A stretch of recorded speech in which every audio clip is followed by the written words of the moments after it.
Merci. On m'entend? Ouais, ça y est. Bon, merci beaucoup Anne. Merci à toute l'équipe qui a organisé cette rencontre. Je trouve qu'on vit une époque juste extraordinaire où on peut entendre ici et ailleurs des choses pour lesquelles on nous aurait fracassé la tête il y a encore 15 ans.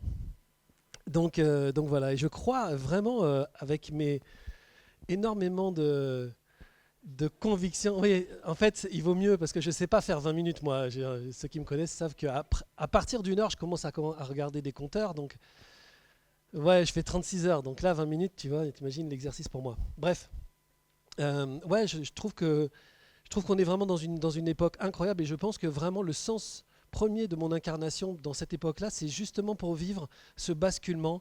Et donc, je suis super heureux de voir et d'entendre ici des gens qui participent à ce basculement en vous donnant des informations particulières. Mais je suis tellement heureux de voir qu'il y a des gens ici qui sont là pour les écouter. Merci beaucoup, merci beaucoup. Voilà, je voulais commencer par ça. Oui, donc je me suis dit, si on est dans une époque où on peut dire tout, autant qu'on y aille franco. Donc moi, j'ai décidé de travailler sur un modèle qui dit le corps ne produit rien, ni la guérison, ni la maladie. En fait, le corps ne peut pas guérir parce qu'il ne peut se rendre malade. Euh, Sa santé ou sa maladie dépendent uniquement de la façon dont l'esprit le perçoit et du but pour lequel il voudrait l'utiliser. Ça, c'est une phrase du cours Miracle qui a donné un sens à, on va dire, les 15 dernières années de ma vie. Parce qu'en fait, ça fait 15 ans que je travaille sur moi, enfin ça fait 25 ans que je travaille vraiment sur moi de façon assez acharnée. Ceux qui me connaissent savent que je suis un très gros bosseur. Mais ça fait 15 ans que je m'intéresse véritablement à des choses qui sont subtiles, que j'arrive à percevoir, mais que je n'arrive pas à expliquer. Et ce chemin-là m'a emmené d'opportunité en opportunité. J'ai fini par euh, accéder à des informations sur la connexion. J'ai fini par accéder à des informations sur la spiritualité, alors que moi, je ne venais pas du tout de ce monde-là. Et, euh, et petit à petit, j'en suis arrivé à faire des expériences, des expérimentations pour finalement devenir aujourd'hui quelqu'un qui propose ça à travers Thème Connexion, à travers scan thérapeutique.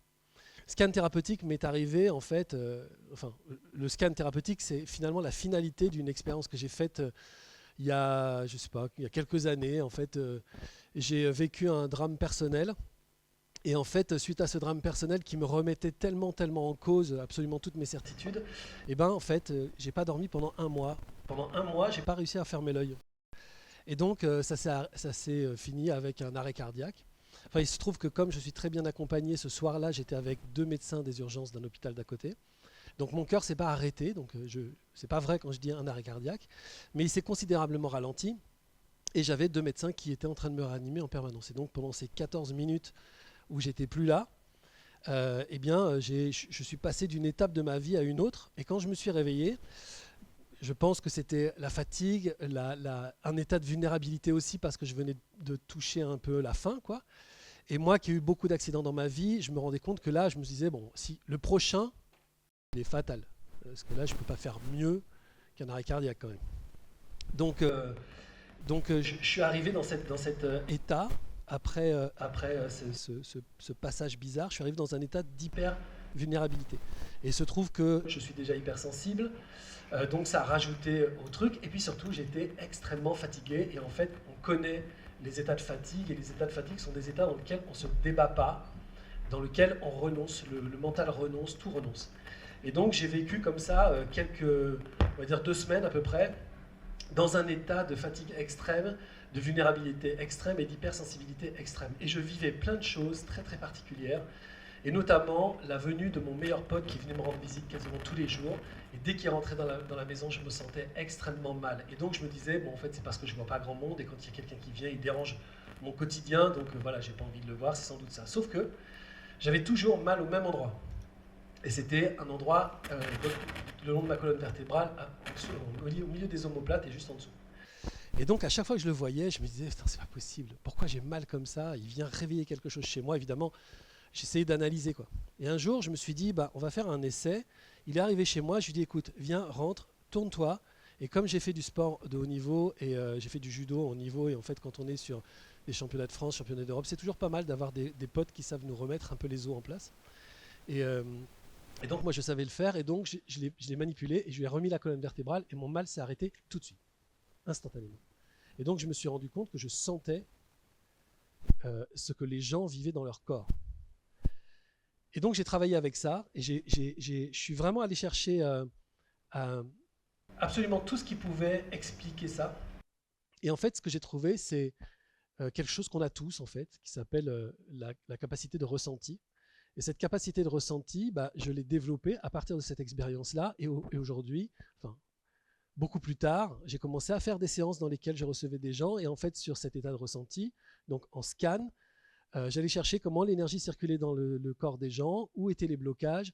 Et le scan est devenu thérapeutique parce qu'en fait, une fois que j'avais trouvé les blocages, je proposais des portes de sortie pour voir comment l'énergie circulait à court, moyen et long terme. Et en fait, j'ai fait 683 scans à peu près, ce qui représente le double en heures quasiment, puisque c'était 1h30, 2 heures à chaque fois. Et en fait, j'ai vu absolument tout. Et évidemment, parce que je ne me contente pas uniquement de penser que j'ai trouvé quelque chose, moi j'ai toujours besoin d'expliquer les choses et j'ai toujours besoin d'aller au fond, au fond, au fond.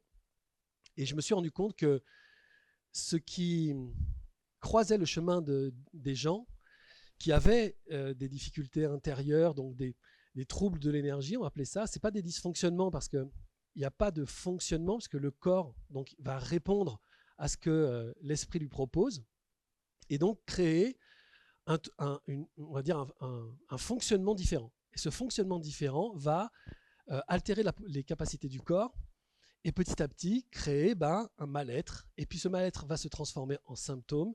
Et ce symptôme va être une sorte d'étiquette extérieure qui va voir un médecin qui va dire tu as ça. Et les médecins de la médecine conventionnelle sont là pour traiter ce symptôme. C'est-à-dire qu'à partir du moment où le symptôme est apparu, en fait, avec l'énergie, on ne peut plus rien faire. On peut remettre en place la circulation de l'énergie dans le corps avec des nouvelles habitudes, avec des nouvelles façons de voir les choses, donc toutes les portes de sortie qu'on propose pendant les scans. Mais on va dire ce nouveau flux va juste avoir pour intérêt de ne pas nourrir le symptôme. C'est-à-dire qu'il n'y aura plus le nœud, mais le symptôme, lui, sera toujours là. Mais on ne le nourrira pas, c'est déjà ça. Mais on a besoin de la médecine conventionnelle pour pratiquer, je veux dire, le pansement qui va nous aider à nous libérer du symptôme. Donc moi, je pense qu'on a vraiment un travail à faire ensemble et pas soit l'un soit l'autre. Et j'ai pas du tout envie de dire que le scan est quelque chose de primordial, d'important ou ceci ou cela. Non, c'est juste un outil, c'est juste une possibilité en plus d'aller chercher la source. Donc, en allant chercher source après source, je me suis dit, mais en fait, qu'est-ce qui fait que cette complication de l'énergie dans le corps, cette façon-là de tendre, de nouer, c'est dû à quoi? Alors évidemment, je suis allé chercher là où on m'a déjà ouvert des portes, c'est-à-dire la peur.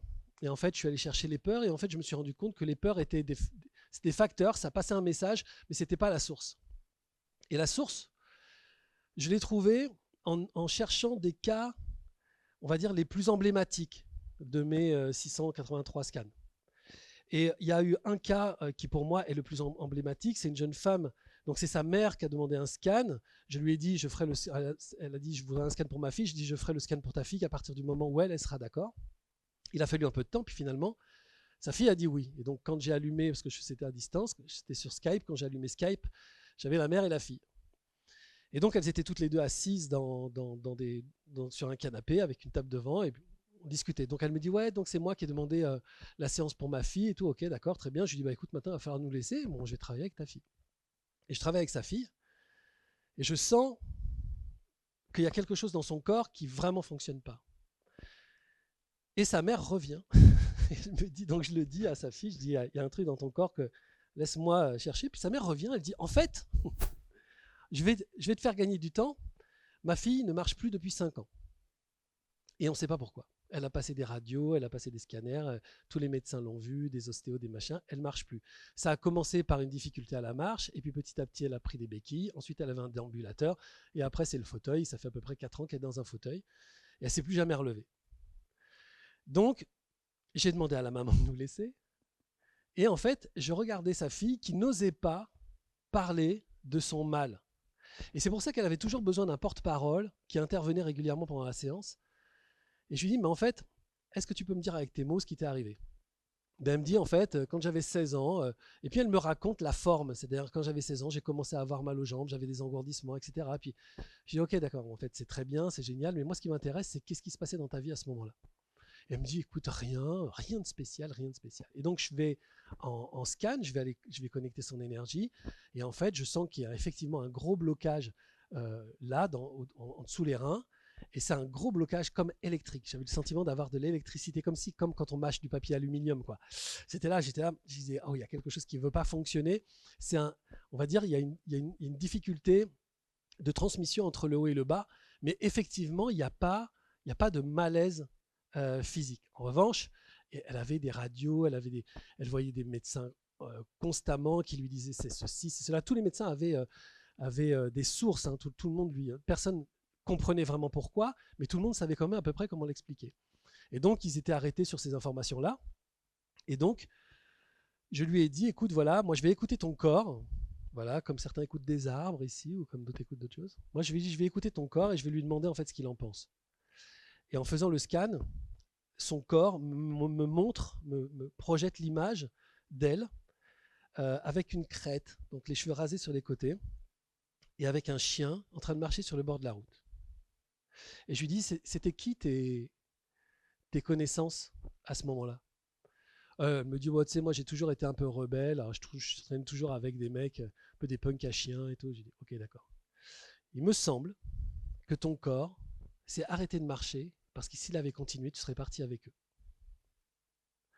Et en fait, là, je la vois interdite, elle ouvre des grands yeux, elle me dit quoi? Je dis oui, je pense que tu t'es volontairement coupé de la marche, parce que si tu marchais à cette époque, bah, tu serais parti sur les routes avec eux, avec un chien, euh, avec une crête, des cheveux roses, et tu aurais lâché la famille, tu aurais lâché tes...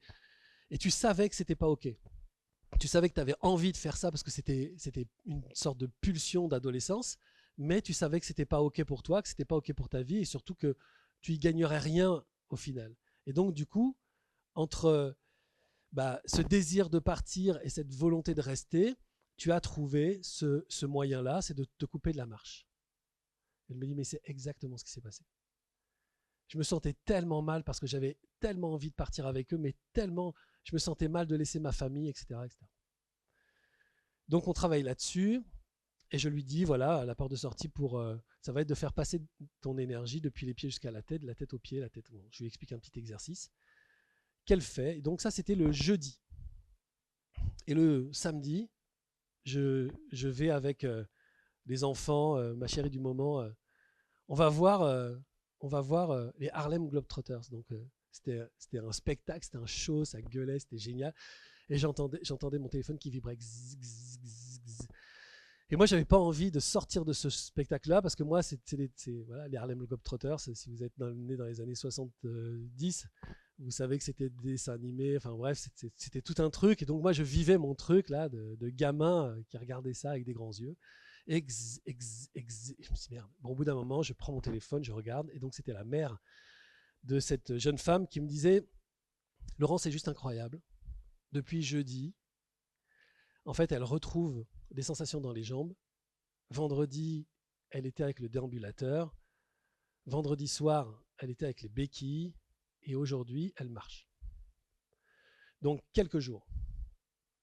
Alors, c'est une histoire que je raconte assez peu parce que chacun voit une sorte de miracle là où en fait il n'y en a absolument pas du tout. Mais il n'y a absolument pas du tout. Tout s'explique extrêmement simplement.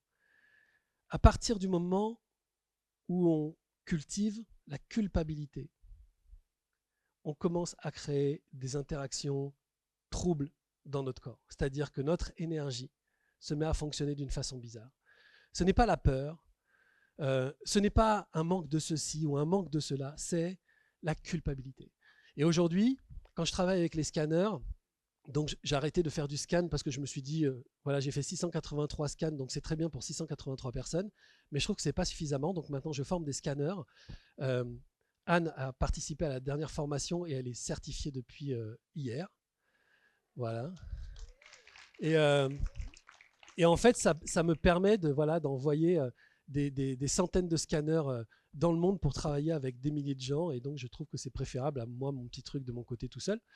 Et donc, je forme des scanners. À chaque fois, j'essaye de leur faire comprendre, sans essayer de leur dire, parce que l'idée, c'est quand même qu'ils le découvrent, qu'ils en fassent l'expérience, que le secret, en fait, de la source de ce qui va donner une mauvaise circulation d'énergie, puis petit à petit un mal-être, puis petit à petit un symptôme, puis petit à petit une maladie. Cette source-là, c'est la culpabilité. Et c'est ça qui s'est révélé en fait dans ma vie comme une sorte d'immense cadeau. Et c'est un cadeau aujourd'hui que j'essaye de partager le plus possible. Si vous me connaissez bien, et je sais qu'il y a beaucoup de tépiens, vous savez qu'en fait, j'ai très très peu fait de conférences sur la santé. C'est la deuxième que je fais. Mais je pense qu'en fait, le temps est venu pour moi de commencer à parler de ça et de parler justement de cet effet-là. C'est l'effet de la culpabilité sur le corps. Et dès lors que vous êtes malade, peu importe ce que vous avez, peu importe ce que la personne en face de vous a, allez chercher la culpabilité. Sauf que la culpabilité, c'est le truc que personne ne va aller chercher. C'est pour ça que Jacques Martel écrit un bouquin sur les maladies. Lise Bourbeau écrit Ton corps dit aime-toi. Et en fait, quand les gens regardent, ils vont chercher évidemment le mal duquel ils souffrent. Ils regardent et en fait, ça ne me parle pas du tout. Parce que c'est très difficile d'accepter la culpabilité, parce que la culpabilité entraîne le déni. Parce qu'en fait, dans la culpabilité, on porte deux des plus grosses peurs de l'humanité. La première, c'est ne pas être aimé des autres, c'est le bannissement. Et le bannissement, aujourd'hui, quand on veut punir quelqu'un, on le met en prison, hein, c'est le bannissement. Donc c'est le pire, c'est ne pas être aimé des gens. Et ensuite, de ne pas s'aimer soi-même. Et lorsqu'on se sent coupable, eh bien, on a l'impression de ne plus être aimé des autres, parce qu'on a fait quelque chose qui n'était pas OK, et on ne s'aime pas soi-même, parce qu'on a le sentiment de faire quelque chose qui n'est pas OK.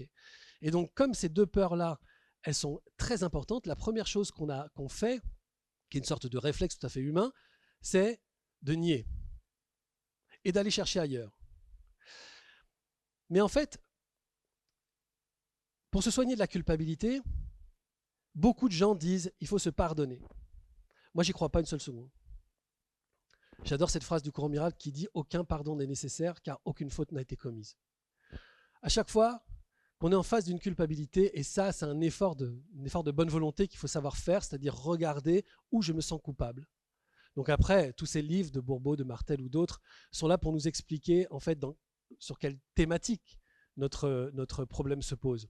Donc c'est vrai que si c'est un problème à l'épaule droite, ça ne va pas être la même signification que si c'est la hanche, que si c'est le foie ou l'estomac. Donc ces manuels, en fait, ils nous permettent de recentrer un peu le débat sur le véritable thème. Et une fois qu'on est sur le thème, on cherche où je me sens coupable. Où je me sens coupable. Et on fait deux petits exercices simples. Le premier, c'est d'abord pas aller chercher le pardon et se dire en fait, ce que je considère moi comme quelque chose que j'aurais pas dû faire est quelque chose qui sur le moment était nécessaire. C'est-à-dire, sur le moment, je pense que c'était la meilleure solution. Même si j'ai pris cette solution par réflexe ou sans réfléchir ou bêtement ou même encore plus bêtement que j'imagine, de toute façon, c'était la meilleure solution, sinon j'aurais pas fait ça. Donc j'ai pas besoin, moi, de m'en vouloir parce que j'ai fait ça, parce que c'était ça qui était requis à ce moment-là. Donc j'ai pas besoin de me pardonner. OK ?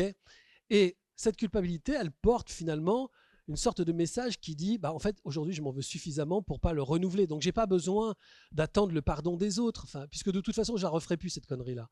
Donc on oublie le pardon.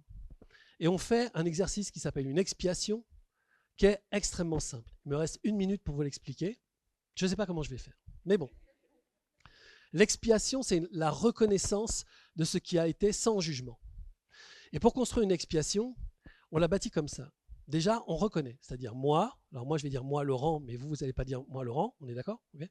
Moi, Laurent, j'assume et j'accepte, il y en a qui veulent savoir comment dire, J'assume et j'accepte que lorsque, et là on décrit la situation, lorsque j'avais 16 ans et que j'ai voulu partir sur la route avec des punks à chiens, je n'ai pas pu faire autrement que culpabiliser et créer le dysfonctionnement en moi où j'ai pas pu faire autrement que de m'empêcher de marcher pour pas les suivre. Ça, c'est la première partie de l'expiation. Moi, je reconnais, ok, j'assume, j'accepte que lorsque il se passe ça, je ne peux pas faire autrement que, par exemple, on culpabilise d'avoir pété un câble parce que les enfants, ils ont foutu le bordel dans le salon alors qu'on était en train de faire la cuisine et qu'on est fatigué et que merde, putain, il est déjà 20h, on n'a toujours pas bouffé. Bon, voilà. Donc, à ce moment-là, on arrive en disant waouh putain vous faites chier machin machin, la petite elle pleure, le grand il pleure machin, putain écoutez, et puis on retourne dans la cuisine, on se dit putain je devrais pas faire ça, je devrais pas péter un câble, je devrais pas, donc voilà. Donc là on reconnaît, moi j'assume et j'accepte que lorsque les enfants font chier et que je suis fatigué, je ne trouve pas d'autre solution que de me mettre à gueuler, ok, mais c'est sans jugement, l'idée c'est pas de se flageller, sans jugement. Désormais, lorsque je serai dans une situation de fatigue et que les enfants feront du bordel dans le salon, je réagirai autrement. Tous les contrôlants vont vouloir décider maintenant comment ils vont réagir. Mais l'idée, c'est de lâcher ça.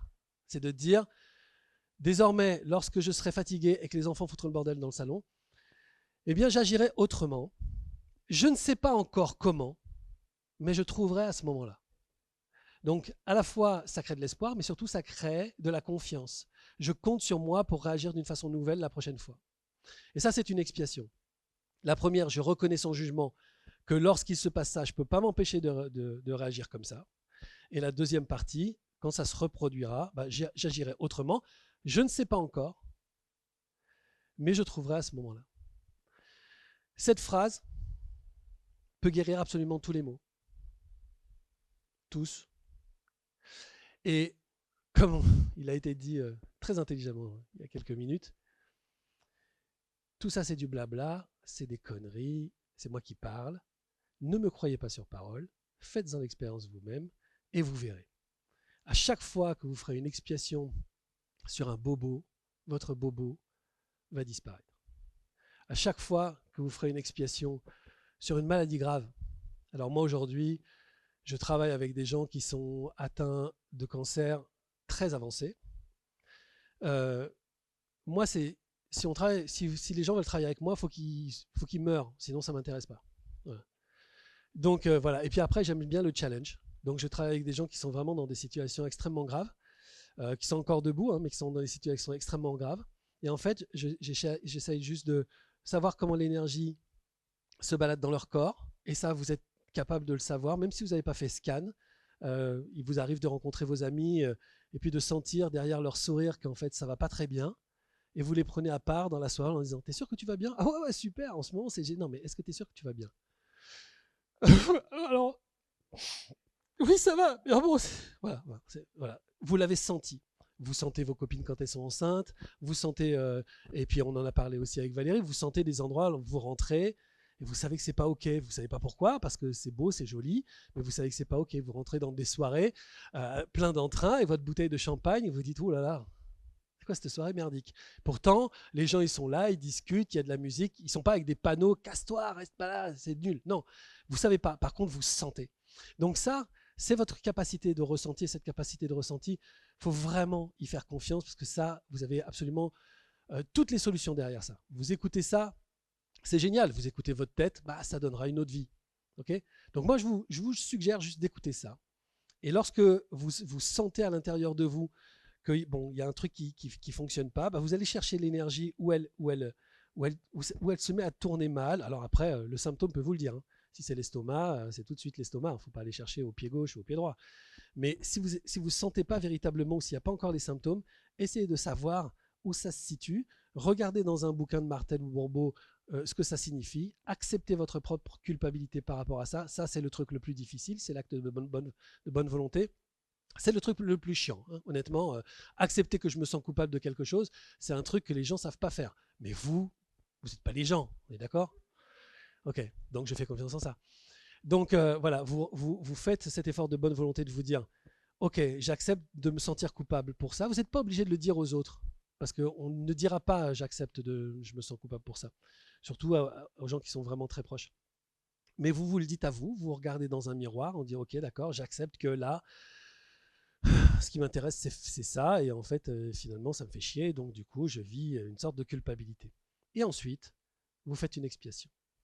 L'expiation va éliminer tout de suite à peu près 80-90% de la problématique qui s'est installée. Et plus tard, vous pouvez en faire une deuxième. Ou bien vous écrivez l'expiation et vous la mettez dans votre poche, sur un papier, vous pliez, vous mettez dans votre poche. Les filles, c'est bien aussi dans le soutien-gorge. Les hommes aussi, si vous en portez, mais sinon, si vous en portez pas, c'est mieux la poche. Parce qu'en fait, vous le sentez. Et c'est comme si vous vous rappelez, vous appelez votre mental à se rappeler qu'il y a cette phrase-là, et en fait, elle va résonner. Et quand vous mettez dans la poche, bah souvent, quand on met les mains dans la poche, on sent le papier, et c'est pareil, on s'en rappelle. Donc, vous faites cette expiation-là, vous la gardez avec vous, et vous allez voir que tout tranquillement, l'énergie va recirculer. Si le symptôme est déjà apparu, allez voir un médecin pour qu'il le répare avec vous. Et voilà. Et j'aime bien l'idée de responsabilité. J'en parle beaucoup et en fait, j'entends très peu de gens qui parlent de responsabilité. Donc, merci pour la statue de la responsabilité. Parce qu'à partir du moment où on prend cette responsabilité-là, de voir nos propres culpabilités, de s'en occuper d'une façon aussi simple, eh bien, on va bien. OK ? Merci beaucoup. Voilà.